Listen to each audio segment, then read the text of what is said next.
지금 우리가 살고 있는 이 시대는 정말 어려운 시대를 살고 있습니다. 한 번도 경험해보지 못했던 정말 감기가 이렇게 위험한 병인가 한번 생각해보는 정말 전염률이 너무 높고 치사율이 높은 이 감기가 온 세상으로 퍼지게 되고 이렇게 예배에 제한을 받게 되고 아이들은 학교를 가지 못하게 되고 사랑하는 사람들을 곁에 두지 못하고 저도 미국에 석 달 코로나 때문에 아들 집에 갔다가 한 달 있다가 오려고 그랬는데 석 달을 갇혀 있었습니다. 그때는 제가 사는 경산이 너무 심하다 그래서 대구 경산이 너무 심하다 그래서 아이들이 못 가게 해서 안 왔는데 나중에는 제가 있는 그 워싱턴 버지니아 그쪽이 너무 심해져 가지고 여기 와가지고 2주간 동안의 격리 생활을 하면서 야, 이 감기 참 무섭다. 이런 시대를 우리가 살고 있습니다. 그것뿐만 아니라 여러분 지금 홍수로 인해서 난리도 아닙니다. 지금 정말 많은 사람들이 이재민이 되고 생명을 잃고 다치고 지금 너무 어려운 겹으로 우리들에게 찾아오는 어려움들이 있고 정치적인 혼란 상황들, 정책의 실패들로 인해서 경제는 무너지고 백성들은 갈라지고 정말 희망이 보이지 않는 그런 세상을 우리가 살고 있습니다. 정말 우리가 이 어려움을 이겨낼 수 있을까요? 대답이 없어요. 이길 수 있을까요? 좋은 날이 올까요? 네. 우리보다 훨씬 더 어려운 나라가 있죠. 나라의 땅덩어리는 우리나라 경상남북도만 합니다. 그것도 이웃 나라들에 의해서 많이 점령되기도 하고 지금도 사소한 전쟁들이 끊이지 않는 나라가 있죠. 인구는 우리 서울 인구보다 작습니다. 900만. 최근에 한 300만이 늘었어요. 900만 정도의 작은 나라입니다. 그리고 최근세사에 보면 600만 명이 독일 나치에 의해서 죽임을 당하고 나라 없는 서러움으로 그렇게 세상을 떠돌아다니는 디아스포라. 그들의 역사를 보면 정말 강대국에 의해서 노예가 되고 포로가 되고 온갖 전쟁들을 겪으면서 수모를 겪으면서 살아왔던 민족입니다. 그러나 그 나라, 그 민족은 지금 세계에서 가장 영향력이 있는 민족, 가장 위대한 나라로 세워져 가고 있습니다. 노벨상의 3분의 1을 그 민족이 받았고 미국 아이비리그 교수들의 3분의 1이 그 민족이고 여러분 심지어는 연예인들까지도 여러분들 스필버그 감독이라든지 아니면은 바브라 스트라이젠트라는 가수라든지 뭐 이런 연예계까지 이 민족들은 세계적인 영향력을 끼칩니다. 뭐 과학 분야라든지 여러 가지 의학 분야라든지 이런 데서 탁월한 학자들이나 지도자들이 그 민족 가운데 나오고 있습니다. 바로 이스라엘, 성경에서 나오는 유대인. 이들은 이렇게 열악한 조건에서 정말 나라도 없이 하나님께서 가나안 땅을 주셔서 시작된 그 이스라엘이 수많은 역사적인 수치와 고통, 전쟁의 위협에 시달리면서도 그들이 끝까지 살아남을 수 있고 더 위대한 민족과 나라를 세울 수 있었던 비결은 뭐냐? 그들에게는 위대한 자산이 있습니다. 우선 첫째가 그들은 하나님의 말씀을 받은 민족이라는 것과 또 하나는 하나님께 기도하는 민족이라는 것입니다. 여러분들이 예레미야 33장 1절에서 3절을 보면 예레미야가 아직 시위대 뜰에 갇혀 있을 때에 굉장한 위기입니다. 굉장한 위기예요. 지금 예레미야는 시위대 뜰에 갇혀 있어서 죽을지도 모릅니다. 하나님의 음성은 언제 들리느냐? 위기의 때에 하나님의 음성이 들립니다. 여호와의 말씀이 그에게 두 번째로 임하니라. 이르시되 이를 행하시는 여호와, 그것을 만들며 성취하시는 여호와, 그의 이름을 여호와라는 이가 이와 같이 이르시도다라고 말합니다. 예레미야가 인식하고 있는, 유대인들이 인식하고 있는 여호와는 누구인가 하면 이를 행하시는 여호와이시고 이를 만드시는 분이고 그것을 성취하시는 여호와이시다. 세상의 모든 일들이 다 여호와에 의해서 만들어지고 여호와에 의해서 결론 지어지는 여호와이시다. 우리는 그 하나님을 믿는 민족이다.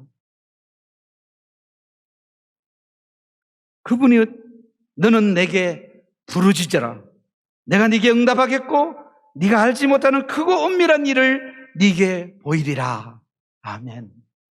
하나님이 말씀이 임하셔서 그로 하여금 기도하게 하시고 기도하면 하나님께서 네가 알지 못하는 비밀한 일을 보여주겠다. 언제? 위기의 때에. 그러므로 우리 신자들에게는 위기의 때는 광야로 나가서 하나님의 음성을 듣는 때이고 하나님의 음성을 듣고 이 세상의 모든 일을 통치하시고 이를 만드시며 성취하시는 그 여호와 앞에 부르짖어 기도하면 전혀 생각하지 못한 새 길을 여시고 하나님께서 놀라운 비밀의 문을 열어주셔서 우리로 하여금 고난당한 것이 유익이 되도록 오늘의 이 모든 어려움이 창조적인 밑거름이 되도록 하시겠다는 하나님의 놀라운 약속을 가진 민족이기 때문에 넘어지지 않습니다. 포기하지 않습니다. 다시 일어날 수 있습니다. 더 좋아질 수 있습니다. 다시 한번 여쭙니다. 우리 지금 이 모든 위기를 이겨낼 수 있을까요? 예, 우리는 하나님의 말씀을 가진 하나님의 택한 백성입니다. 하나님의 말씀이 들리셔야 돼요. 제가 신학교 다닐 때 성경을 통달했다고 믿었어요. 4학년 때. 이제 성경은 모르는 게 없다. 금방지게. 그리고 이제는 설교 준비가 필요 없다. 성경책 한 권만 들고 가면 언제나 나는 자유롭게 설교할 수 있다. 실제로 그랬고요. 그래서 성경 맨 앞에다가 제가 마지막에 깨달았던 말씀, 성경은 고난당하는 자들만이 깨달을 수 있다. 고난 중에 기록된 말씀입니다. 여러분들이 모든 공간복음이나 신약의 서신서들을 보면 고난이 없었으면 쓸 수 없는 책입니다. 다 감옥에 갇혀서 썼고요. 정말 전할 수 없어서 글이라도 써서 보내야 하는 그런 형편들 때문에 쓰여졌습니다. 고난당한 것은 우리에게 유익입니다. 이로써 우리가 주의 율례를 배우게 됩니다. 하나님의 음성을 듣게 됩니다. 광야라는 뜻은 하나님의 음성을 듣는 곳이라는 뜻을 가지고 있습니다. 지금 이 시대는요, 뉴스를 듣는 시대가 아닙니다. 뉴스 끊으세요. 많이 끊었죠? 네. 저도 뉴스 안 봅니다. 그건 뉴스가 아닙니다. 조작된 이야기들입니다. 편견입니다. 사실이 아닙니다. 지금은 하나님의 음성을 듣는 때입니다. 하나님의 말씀이 임하면 우리의 삶은 이 모든 환경을 이겨낼 수 있습니다. 그리고 기도하고 부르짖으면 하나님께서 새 일을 행하십니다. 우리에게는 세상이 감당할 수 없는 무기가 있는데 그건 말씀과 기도예요. 일본 사람들이 왜 우리는 유대인보다 못한 민족인가? 14년 동안에 히브리 대학을 가서 연구했던 기자가 쓴 책에 보면 일본인이 유대인을 이길 수 없는 이유, 첫째, 그들은 성경을 가진 민족이다. 둘째, 그들은 고난받는 민족이다. 이것 때문에 일본은 절대 유대인을 이길 수 없다. 여러분, 우리는 너무 좋은 조건을 가지고 있잖아요. 성경 가지고 계시죠? 성경을 열면 됩니다. 읽으면 됩니다. 그리고 기도하면 됩니다. 우리는 무기를 다 가지고도 무기가 없다고 다른 무기를 찾는 어리석은 자들이 되지 마시길 바랍니다. 이 전국은 말씀과 기도로 돌파할 수 있습니다. 이 질병은 말씀과 기도로 이겨낼 수 있습니다. 우리의 미래는 말씀과 기도로 새롭게 지어질 수 있습니다. 얼마나 신나는지 몰라요. 흥분돼요. 저는 흥분됩니다. 미래를 생각하면 흥분됩니다. 오늘 본문으로 돌아가서 열왕기상 8장은 위치적으로 이런 내용입니다. 솔로몬이 왕이 되고 그가 하나님의 성전을 7년 동안 정성스럽게 짓습니다. 정말 황금으로 꾸민 하나님의 성전을 지었습니다. 그가 이제 성전 봉헌식을 준비하는데 그 봉헌식을 준비하는 기간이 1년이라는 시간이 걸립니다. 소가 22,000마리요, 양떼들 12만 마리를 모았으니까 어마어마한 제사를 위해서 1년을 준비하는 그 사이에 그가 하나님의 성전에 들어가서 하나님께 기도합니다. 이 기도는 유대인들의 기도의 텍스트가 되었습니다. 모든 유대인들에게 그들이 이 일을 당할 때마다 이 말씀을 통해서 하나님께 기도했고, 그들은 이 말씀에 약속된 대로 오늘 성경에서 7가지의 기도 제목처럼 이웃과의 문제, 가정의 문제가 기도를 통해서 해결되었고, 가난과 기근의 문제가 해결되었고, 전염병과 질병의 문제가 해결되었고, 전쟁에 나갈 때나 전쟁에서 패했을 때나 전쟁으로 인하여 포로가 되었을 때에 그들이 다니엘과 같이 기도함으로 그들은 회복되는 역사들을 친히 경험할 수가 있었습니다. 이 말씀은 살아서 엘리야 시대 때에도, 그리고 신약에 와서 야고보가, 엘리야가 우리와 같은 성경의 사람이지만 비가 오기를 기도하니까 하나님께서 이 땅에 비를 내려주셨다고 지금도 적용되는 말씀이라고 말합니다. 이 솔로몬의 기도는 지금 여러분들에게 기도의 텍스트, 교과서입니다.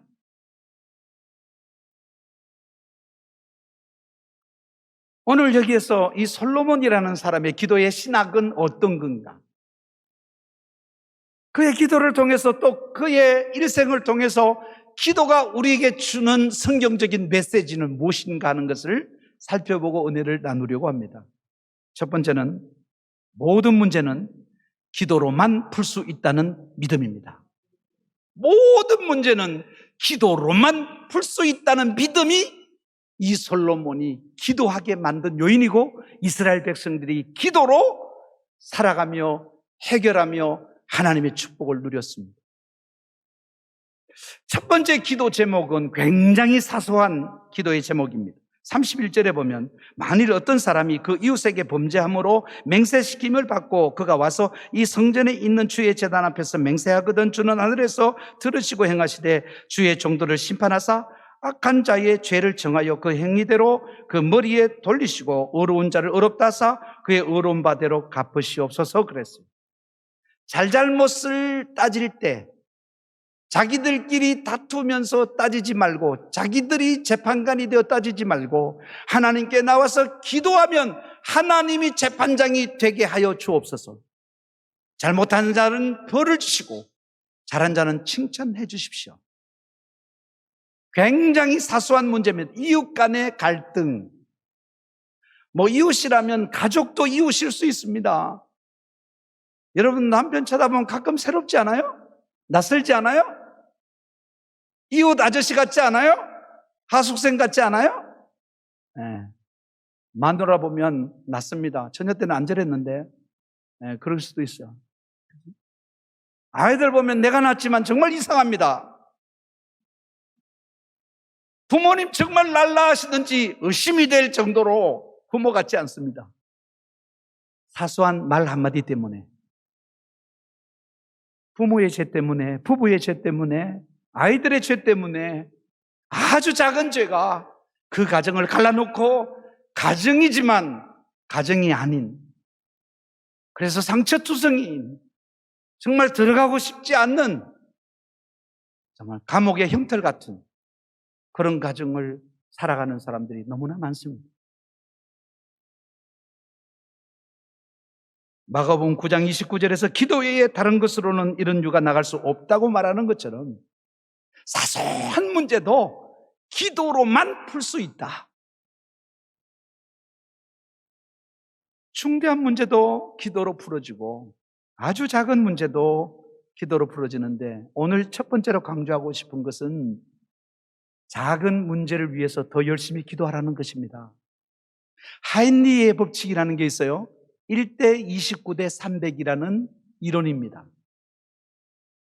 보험회사에서 약 7만 5천 건의 사고를 해결한 분이 자기가 그 사고를, 산업재해 현장에서 사고를 연구하다 보니까 동일한 법칙이 있더라는 겁니다. 1대 29대 300이라는 이론입니다.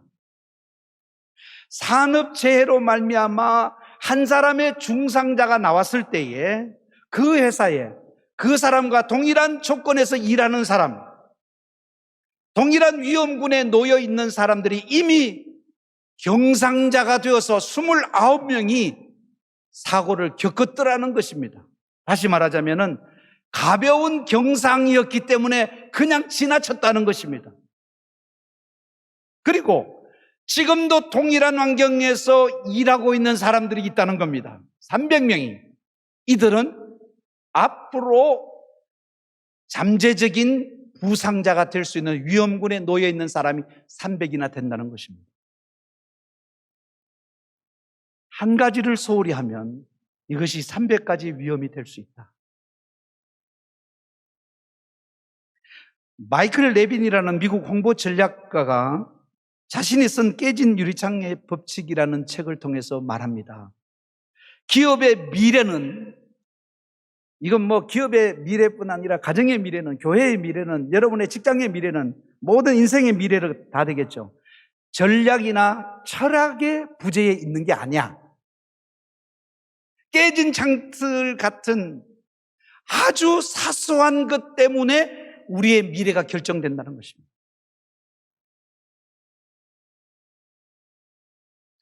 여러분들의 가정에서 사소하게 던져진 그 한마디의 상처가 그 아이가 범죄자가 되게 할 수도 있고, 오늘 여러분들이 집에서 겪었던 그 작은 모욕감과 그 작은 분노가 사회에 나가서 큰 사건을 일으킬 수도 있고 가정이 깨지는 원인이 될 수도 있다는 것이죠. 작은 일일수록 더 세밀하게 하나님께 기도하고 언제든지 하나님께 이것이 내가 잘못한 일인지 상대가 잘못한 일인지 하나님의 판단을 받고 행동하라는 것입니다. 오늘 첫 번째 이 주제에서 여러분들에게 적용점들을 말씀드리고 싶은 것은, 오늘 한번 여러분들의 배우자를 위해서 기도해 보시기를 바랍니다. 결혼해서 지금까지 살아오면서 가슴에 못 박은 얘기들이 기억나게 하여 주시옵소서. 내가 정말 무례하게 잘못해서 지금까지 불신을 받고 있는 그 원인을 깨닫게 하여 주시옵소서. 우리 아이들이 왜 저 모양이 됐는지, 부모로서 내가 어떤 행위를 했는지, 해야 할 어떤 일을 하지 않았는지, 하지 말아야 될 어떤 일을 했는지 깨닫게 하여 주시옵소서. 그리고 하나님의 판단을 받고 용서받게 하시고 화해하게 하옵소서. 저는 여러분의 가정이 천국이 되기를 원합니다. 제가 전에 와서 설교할 때 그 말씀을 했습니다. 저는 장로님의 아들이지만 우리 가정은 지옥이었습니다.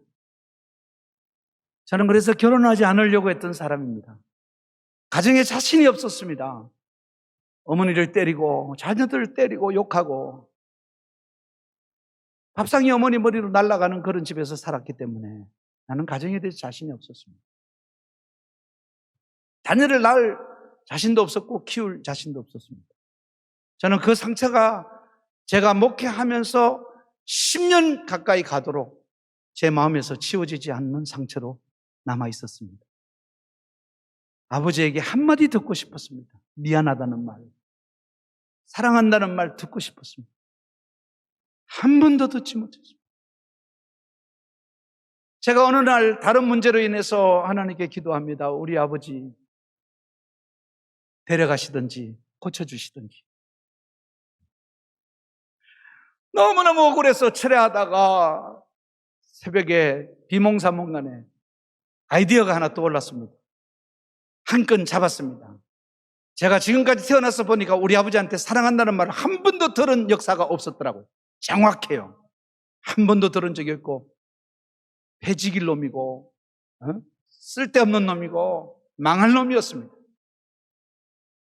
버지기로 저는 욕을 먹으면서 자랐습니다. 매를 맞으면서 자랐습니다. 너는 안 될 놈, 태어나서는 안 될 놈.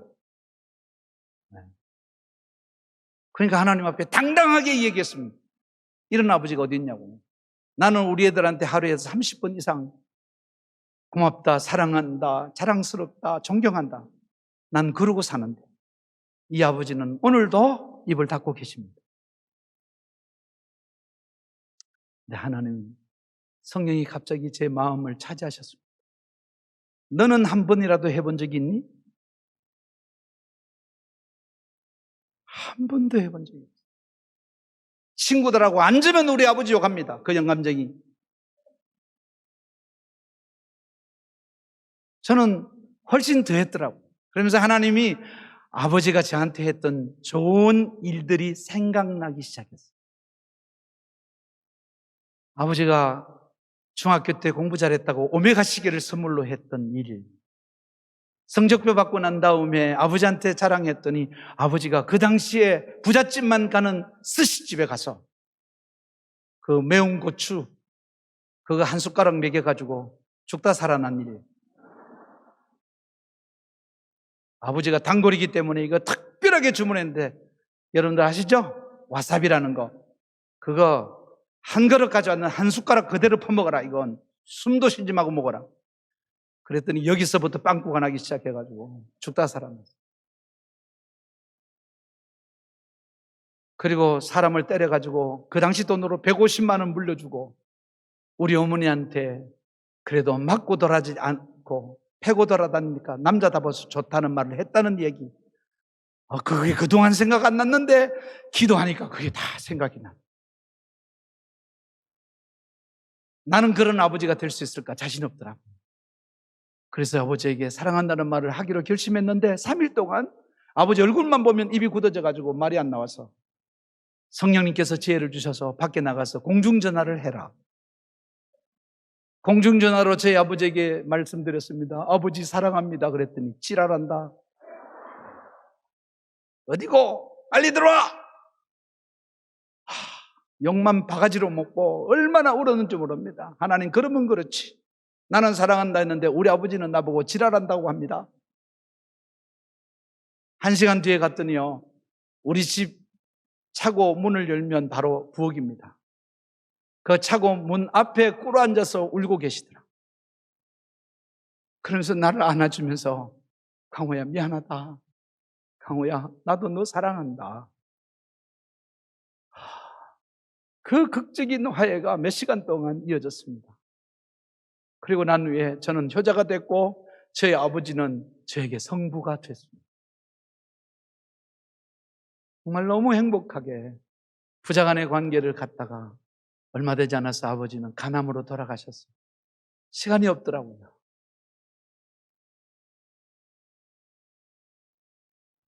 대신에 저는 저희 가정을 천국으로 만들려고 노력했습니다. 저는 며느리를 보면서 그랬습니다. 딱 얼굴 2번 보고 결혼했거든요. 네. 근데 제가 이렇게 말했습니다. 난 너에 대해서 아무것도 알지 못한다. 그러나 확실한 거 하나 있다. 누구든지 우리 집에 들어오면 천사가 된다. 왜냐하면 우리 집에 대천사가 한 사람 있다. 그게 바로 사모님이. 우리 마누라가 천사기 때문에 누가 와도 사람이 변한다. 우리 집은 지금 천국입니다. 우리 아이들 집도 다 천국이에요. 사소한 문제까지도 돌아보고 기도하고 하나님 앞에 회개하고 잘못했는 거 잘못했다고 말하고 그렇게 서로 화해하면서 살니까 행복하더라고요. 여러분, 우리 첫 번째 가정을 위해서 기도하십시오. 여러분, 천국을 만들어 갈 수 있도록 하나님께 기도하십시오. 이것이 1번입니다. 2번, 기도의 응답은 회개에 따른 죄사함에서 시작된다는 것입니다. 여러분들이 오늘 이 본문 말씀을 보면 31절에 만일 어떤 사람이 그 이웃에게 범죄함으로 라고 말하고 있고 33절에 만일 주의 백성 이스라엘이 주께 범죄하여 적국 앞에 패하게 되므로라고 말하고 있고 35절에 만일 그들이 주께 범죄함으로 말미암아라고 되어 있습니다. 그리고 36절에 보면 그들의 죄에서 떠나거든 주는 하늘에서 들으사 주의 종들과 주의 백성 이스라엘의 죄를 사하시려고라고 말씀하고 있습니다. 또 38절에 가서 보면 한 사람이나 혹 주의 온 백성 이스라엘이 다 각각 자기의 마음의 재앙을 깨닫고 이 성전을 향하여 손을 펴고 무슨 기도나 무슨 간구를 하거든이라고 말하고 있고 마지막에 가서 46절을 보면 범죄하지 아니하는 사람이 없다고 고백하고 있습니다. 이 솔로몬의 생각은 범죄하지 않는 자가 없고 모든 문제의 배경에는 범죄함이 있었고 그 범죄함이 죄사함을 받지 못하면 하나님의 도우심을 얻을 수 없다는 믿음이 있었기 때문에 기도는 죄사함을 얻게 하는 하나님의 거룩한 약속이라는 것을 믿었다는 것입니다. 잠언 14장 9절에서 솔로몬은 이렇게 말하죠. 미련한 자는 죄를 심상히 여겨도 아무렇지 않게 가볍게 여긴다. 그러나 정직한 자 중에는 은혜가 있느니라. 28장 13절에서는 자기의 죄를 숨기는 자는 형통하지 못하나 죄를 자복하고 버리는 자는 불쌍히 여김을 받으시리라고 말씀하고 있습니다. 제 모든 기도의 응답의 제목은 하나님께서 저를 회개시키시다. 그 기도의 제목과 상관없이 하나님께서 죄를 회개시키시다. 우리 아버님 데려가든지 고쳐달라고 기도했는데 느닷없이 하나님께서 네 죄를 네가 알렸다. 하나님께서 나의 죄를 깨닫게 하고 통회하며 자복하며 몇 시간을 굴면서 하나님께 기도했더니 하나님께서 제가 중학교 시절 때부터 쌓였던 초등학교 때부터 쌓였던 감정입니다. 초등학교 1학년 때 장 따리고 있는 엄마에게 100원 달라고 했다가 아버지가 들어오는 바람에 얘 좀 봐라고 우리 엄마가 일러주는 바람에 불붙은 장작으로 맞았어요. 그때 맞고 도망가면서 울면서 우리 형님하고 우리 크거든 아버지 죽이자 그랬어요.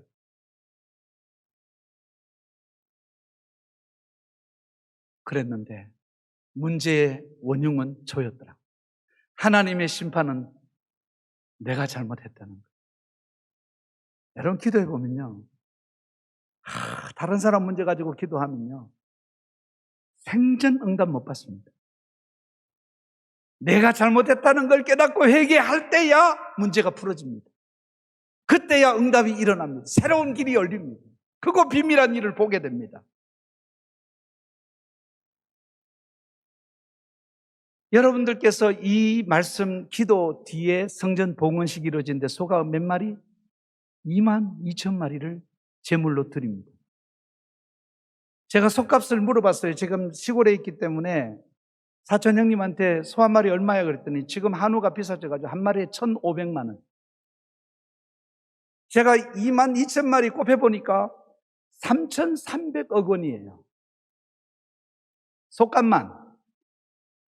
양은 몇 마리예요? 12만 마리예요. 이것도 만만치 않습니다. 몇백억입니다. 기도 한 번 하는데 여러분들 5천억 내라 그럼 응답해 줄게 이러면 어떡하실 거예요?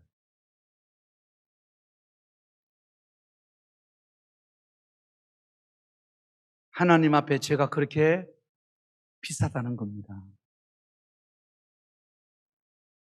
그 죄의 문제를 해결하는 게 그만한 희생이 따라야 된다는 겁니다. 그런데 히브리서 9장 12절에 보니까 염소와 송아지의 피로 아니하고 오직 자기 피로 영원한 속죄를 이루사 단번에 성소에 들어가셨느니라.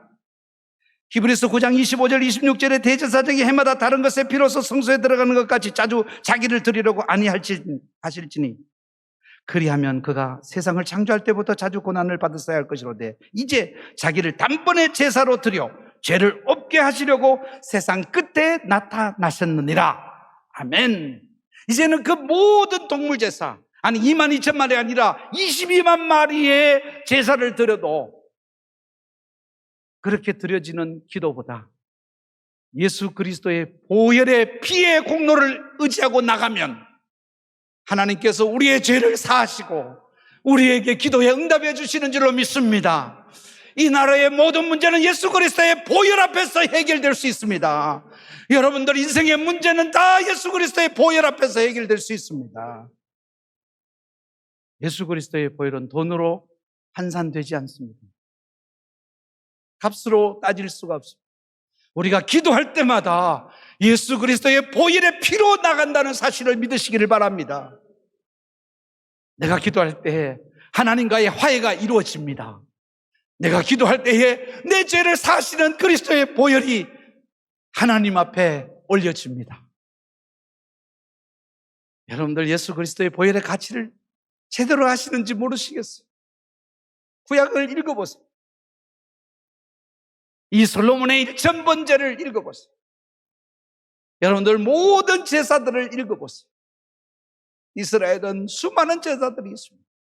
이 모든 것을 단번에 그리스도가 십자가에 못 박혀 피 흘리심으로 말미암아 그 보혈의 가치가 우리를 죄에서 정결하게 하고 하나님과 화목하게 하고 우리의 인생을 다시 태어나게 하고 우리의 삶에 새로운 활력이 되게 하신다는 것을 믿으시기를 축복합니다.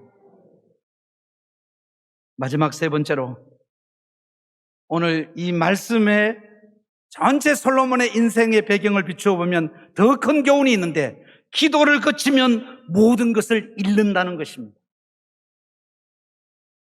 솔로몬은 기도의 사람이었기 때문에 지혜의 사람이었고, 그는 역사상 유례를 찾아볼 수 없는 대국의 부유한 왕이었고, 그는 정말 그칠 것이 없는 인생을 살았고, 그야말로 그로 말미암아 수많은 백성들이 은총을 입었는데, 부자가 되고 난 뒤에 나라가 평탄하고 커지고 영향력이 극대화됐을 때 기도했다는 소리가 사라집니다. 아니, 하나님께서 기도하도록 경고해도 말씀을 무시합니다. 그래서 여러분들 열왕기상 11장에 가면 얼마 안 있어서 11장에 9절에 13절에 솔로몬이 마음을 돌려 이스라엘 하나님 여호와를 떠났다. 떠날 걸 떠나야지. 여호와를 떠났다. 여호와께서 그에게 진노하시니라. 여호와께서 일찍이 2번이나 그에게 나타나셨다. 이 일에 대하여 명령했다. 다른 신을 따르지 말라. 그러나 그가 여호와의 명령을 지키지 않았으므로 여호와께서 솔로몬에게 말씀하시되, 네게 이러한 일이 있었고 또 네가 내 언약과 내가 네게 명령한 법도를 지키지 아니하였으니 내가 반드시 이 나라를 네게서 빼앗아서 네 신하에게 줄 것이다. 여로보암에게 줄 거다.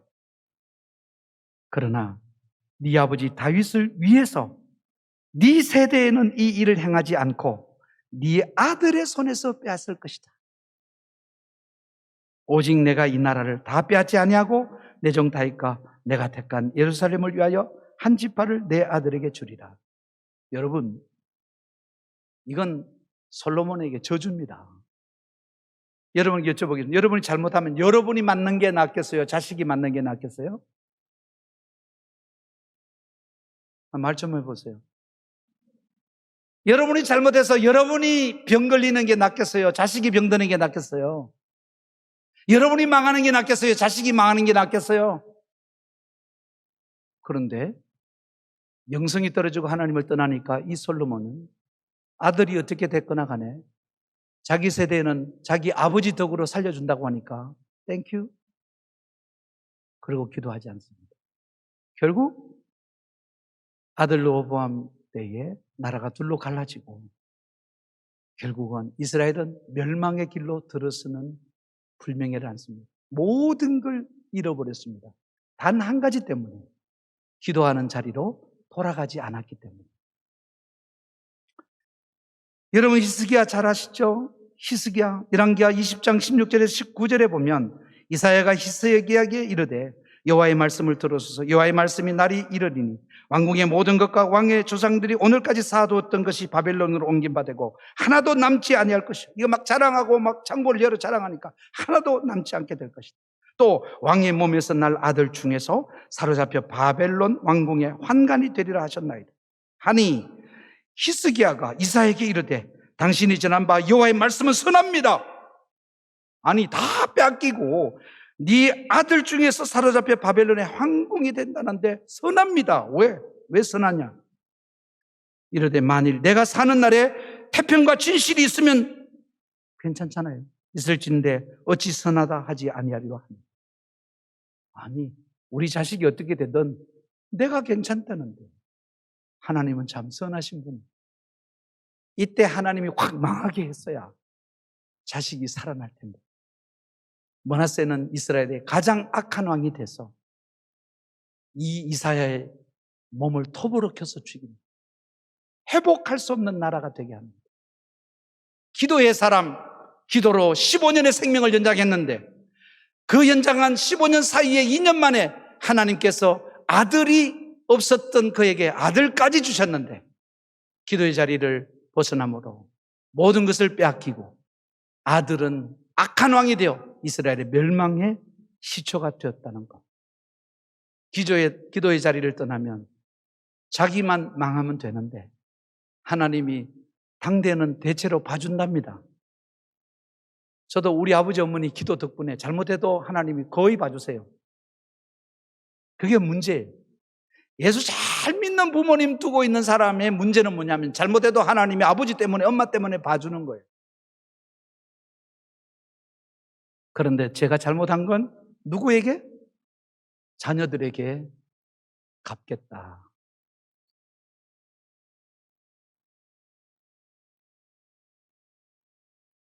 기도의 자리를 떠났다는 이유로 우리는 모든 것을 잃게 됩니다. 반대로 기도의 자리로 돌아왔기 때문에 우리는 모든 것을 얻고 회복할 수도 있습니다. 여러분 성전 정말 훌륭한 이 수원에서 정말 제가 볼 때는 국보급 교회입니다.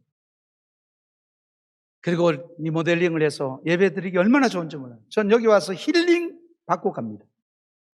너무 좋습니다. 부럽습니다. 그러나 여러분, 예수님께서 뭐라고 말씀하시죠? 내 집은 만민이 기도하는 집이라는 구약을 인용하시면서 하나님께서 성전에 있는 모든 것을 둘러 엎으십니다. 너희들은 장사하는 집을 만들었다. 인간이 할 수 있는 건 시장 만드는 일밖에 못합니다.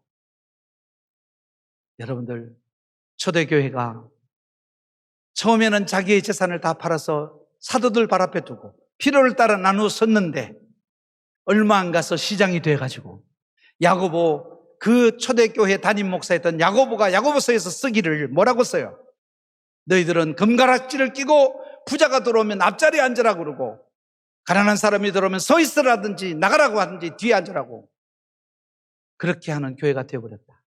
인간이 만들어내는 기도하지 않는 교회는 장사하는 교회가 되고 그러나 기도하는 교회는 하나님의 성전이 된다는 것. 이 건물이 있어서 아름다운 것이 아니라 기도하는 사람이 있어서 위대하다는 사실을 잊지 마시기를 바랍니다. 제가 어제 호텔에서 저녁에 장흥에서 목회하는 선배 목사님에게 화상통화를 했습니다. 보고 싶어서. 그 교회인이 한 80명이 될까요? 그런 교회를 담임하는 목사님입니다. 그런데 전화를 받는 곳이 저녁에 본당에서 기도하는 자리에 앉아 계시더라고요. 형님, 지금 교회 계시냐고 그랬더니 뭐 여기서 그냥 기도하고 있다. 이제 희망을 받습니다. 아, 그래.